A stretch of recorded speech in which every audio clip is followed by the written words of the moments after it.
करेगा उसको 50,000 से लेके 5 लाख तक का जुर्माना होगा। और जो किसान उत्पाद पैदा करेगा वो आपके खेत से नहीं खरीदेगी कंपनी, आपको उसके यहाँ तक पहुंचाना पड़ेगा। और पहुंचाने के बाद वो आपकी गुणवत्ता तय करेगा, गुणवत्ता चेक करेगा। और गुणवत्ता में यदि वो कहेगा कि उसने आपसे कहा है कि 2 इंच का आलू होना चाहिए और आलू यदि 2.25 इंच का रह गया तो कह देगा मैं आलू नहीं खरीदूंगा, आपका कॉन्ट्रैक्ट वहां पर नल एंड वॉइड हो जाएगा। किसी भी किसान को चवन्नी नहीं देने वाली फिर ये कंपनी। जो मोदी सरकार कह रही है कि 3 दिन में पैसा मिलेगा।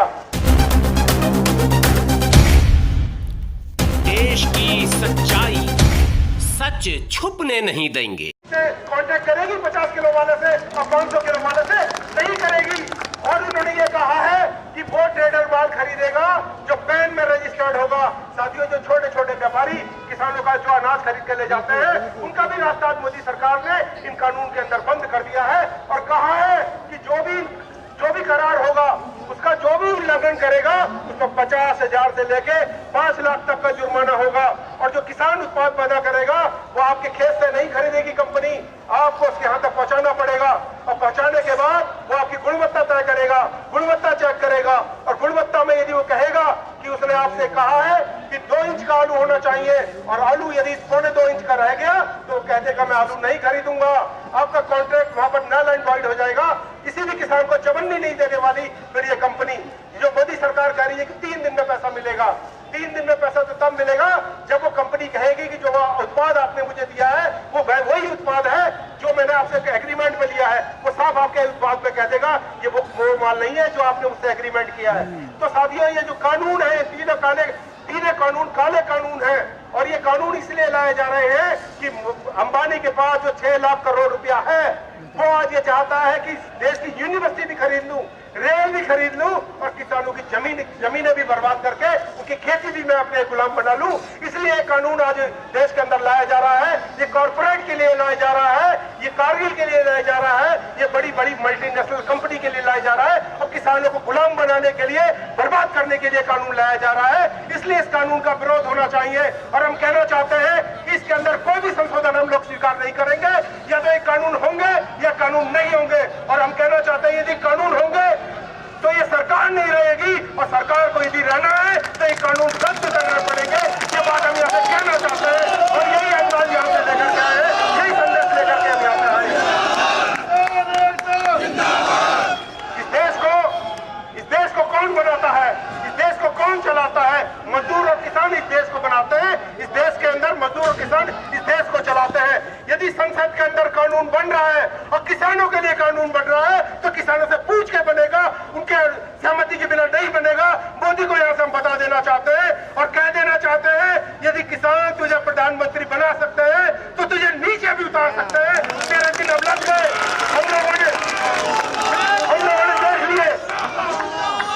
हम लोगों ने देख लिया कि तुमने गद्दी पर बैठ करके पिछले 5 सालों में क्या किया। फूट डालो और राज करो की नीति इस देश के अंदर तुमने चलाई है। अब जब आज हम यहाँ पर सड़क पर बैठे हुए हैं तो कहा जा रहा है ये खालिस्तानी है, आज ये कहा जा रहा है कि पाकिस्तान विरोध के नारे लगा रहे हैं। साथियों, हम कहना चाहते हैं हम इस देश की मिट्टी से जुड़े हुए लोग हैं, हम इस देश को प्यार करने वाले लोग हैं। देश को बर्बाद कर रहे हैं तो आप कर रहे हैं, बहुराष्ट्रीय निगमों को बुला रहे हैं तो आप बुला रहे हैं, हम नहीं बुला रहे हैं। बर्बाद करने की नीतियां बना रहे हैं तो आप बना रहे हैं, हम नहीं बना रहे हैं। और नीतियों को हम लोग बर्बाद होने से, देश को बर्बाद करने से किसी को भी बर्दाश्त नहीं करेंगे। और ये लड़ाई केवल किसानों की नहीं है, ये देश के नागरिकों की है, छात्रों की है, महिलाओं की है, मजदूरों की है, दुकानदारों की है। लेकिन किसी को पता ही नहीं है किसान बिल क्यों इसका हमें विरोध करना चाहिए। इसीलिए हम यहाँ से कहना चाहते हैं कि हम जब तक जिंदा है इस तरह की जन विरोधी, देश को गुलाम बनाने वाली नीतियों को हम लोग बर्दाश्त नहीं करेंगे और यही चुनौती देने के लिए हम आए हैं।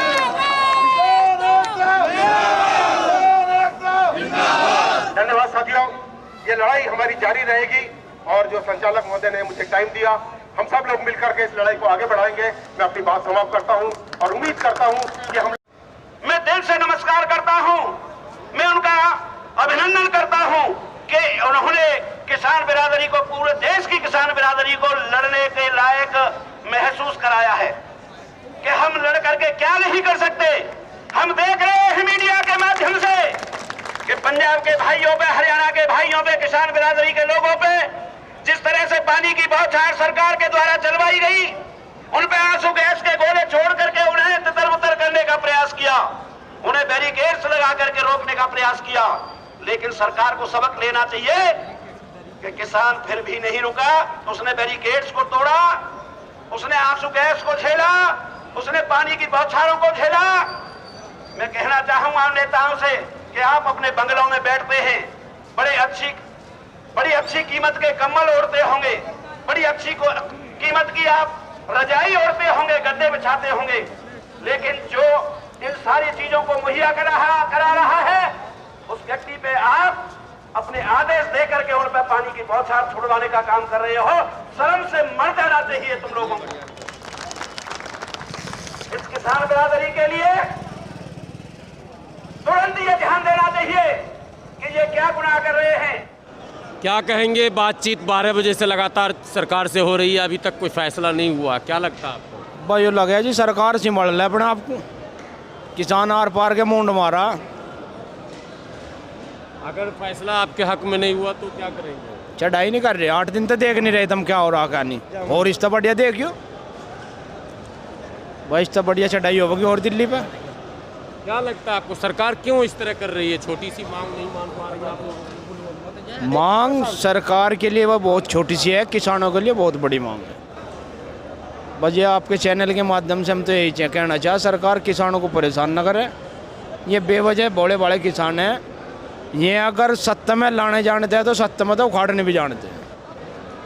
आप लोग इंतजार में हैं अपने नेता के मतलब आदेश का, जो अंदर बातचीत चल रही है? इंतजार में नहीं, एक बार उनके आदेश की जरूरत है, फिर तो लट्टी डंडर जोड़ी सब चीज़ साथ में है। जो कुछ भी होगा अपना आर पार के मुंड में किसान इस टाइम ज़्यादा परेशान हैं किसान। से आप आए? हम चौधरी साहब के गांव से है, सिसोली गांव से। अच्छा, बाबा महेंद्र टिकैत जी जी जी। सरकार से मर जा, 2 टूक है सरकार के पास। बात ही क्या हाल में मनवा कर समझना है? मान रही और घंटे के में हमें पता लग जाएगा, मानना पड़ेगा सरकार को। जो मारने के लिए तो मरेंगे, अन्य न मारेंगे, दो ही काम होने। किसान पर 8 दिन तक अत्याचार कर रहे हैं, किसान अत्याचार झेल रहा अपना, किसान कुछ नहीं कर रहा। सर ये वार कर रहे हैं, किसान वार उठ रहा।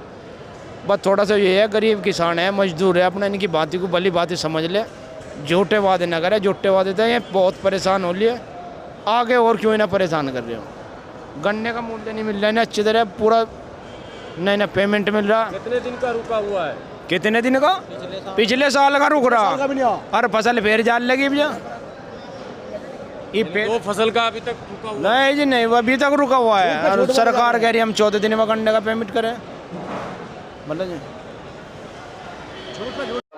जब इलेक्शन आता है, चुनाव आता है, तो बड़े बड़े वादे किसान के साथ किए जाते हैं, लेकिन जीतने के बाद में जब एमपी संसद भवन में बैठता है, विधायक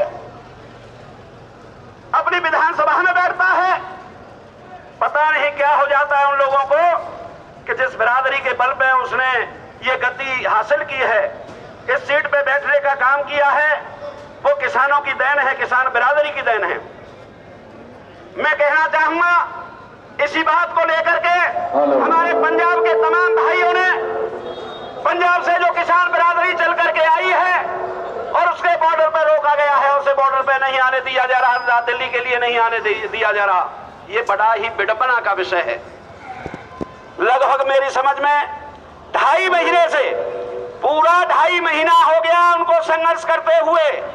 रेलवे ट्रैक पर बैठ करके हमारी बुजुर्ग माताएं, बहनें, बेटियां, हमारे बुजुर्ग पिता तुल्य और हमारे नौजवान भाई कितने बड़े लंबे समय से ये संघर्ष कर रहे हैं। ये संघर्ष वो अपने लिए व्यक्तिगत रूप से नहीं कर रहे, वो देश की उस रीढ़ की हड्डी के लिए संघर्ष करने का मादा रख रहे हैं, जिसके बल पे देश चलाया जाता है, जिसके बल पे चाहे वो बड़े से बड़ा योगी हो, चाहे बड़े से बड़ा सन्यासी हो, चाहे बड़े से बड़ा वैज्ञानिक हो, चाहे बड़े से बड़ा कोई और नेता हो। मैं कहना चाहूंगा इस देश के अन्नदाता के बगैर वो 4 दिन भी जिंदा नहीं रह सकता, क्योंकि अन्न और जल ये जो प्रदान करता है इस किसान की हिम्मत है। और इस किसान की हिम्मत वो भी है कि आज आप देखेंगे कि बहुत सारी चौकियां इस तरह की हैं देश में जहां बर्फ जो 0 से 40 डिग्री नीचे जा रहा है, वहां भी किसान का बेटा ही खड़ा है, चाहे वो भाई के रूप में है, भतीजे के रूप में है या किसी रिलेशन के रूप में है। मैं कहना चाहूंगा उस अर्थी के रूप में तिरंगे में लिपट करके किसी नेता का, बड़े नेता का बेटा कभी आते हुए देखा है? वो भी वहां जब पार्थिव शरीर आता है तो वो किसान का ही बेटा है, किसान बिरादरी का बेटा है। किसान का बेटा उधर राष्ट्र का प्रहरी बन करके देश के सारे लोगों की जिम्मेदारी लेकर के उसका निर्वहन कर रहा है। और हम और आप किसान में, खेत में काम करने के बाद में हम पूरे देश को और समाज को अन्न देने का काम कर रहे हैं, हम सारी सुविधाएं देने का काम कर रहे हैं, हम दाल देने का काम कर रहे हैं, हम चीनी देने का काम कर रहे हैं, हम गुड़ देने का काम कर रहे हैं।